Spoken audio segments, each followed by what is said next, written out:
funding is real. There's a $300 billion investment fund. Who cares where the money comes from? If it doesn't come from the United States, I get that. Of course it shouldn't. But it shouldn't come from anybody.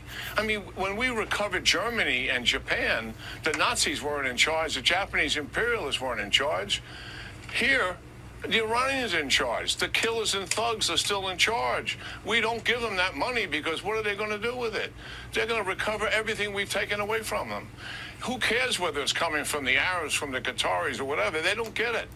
They shouldn't get any of it. That's just the reality of it. They're going to take that money and recover everything. And you know that, Sean.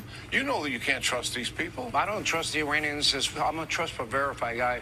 But I heard the vice president say they don't get anything unless they do those things. They get nothing until they do something. It's not our money. And they never signed off, he said, on any deal for Qatar to give them a penny.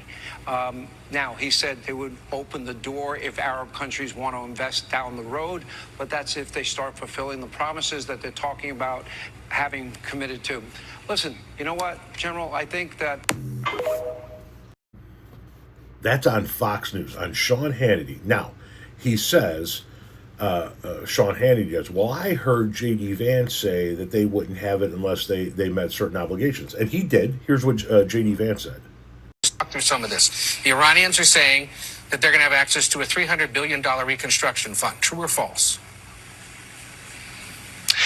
Well, Ed, that's the sort of thing they could have access to, funded by the Gulf Coast Coalition, so long as they honor their end of the obligation. I think that one of the things you're going to see, Ed, and people have to be skeptical of this, is that the hardliners in the Iranian system will overemphasize the benefits that Iran gets. Okay.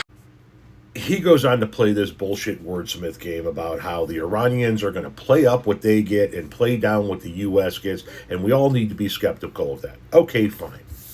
But at the bottom line of all of this stands that $300 billion. You heard him there say it. Yeah, they could get access to $300 billion funded by the Gulf Coast states, not U.S. money, if they uphold their end of the agreement.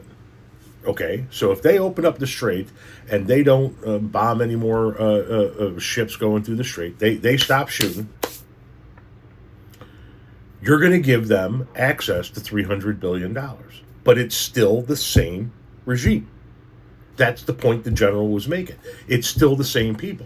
It's as if we defeated the Nazis, but we didn't penetrate into Germany, right? We defeated them, we pushed them back, whatever the case may be.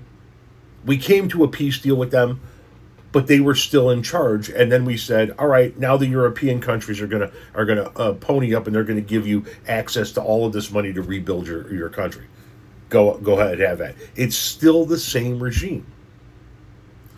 So it's the regime that the Trumpers and Donald Trump and J.D. Vance and Pete Hegseth and Marco Rubio have been telling us that nobody had the balls to take out for 47 years. And all they did was keep feeding it. Well, what are you doing? You're giving it more money than anybody has ever given it. Or at least giving them access to more money than anybody's ever given. You're giving the Iranian regime that you said is a 47-year terrorist organization access to $300 billion. That's the deal?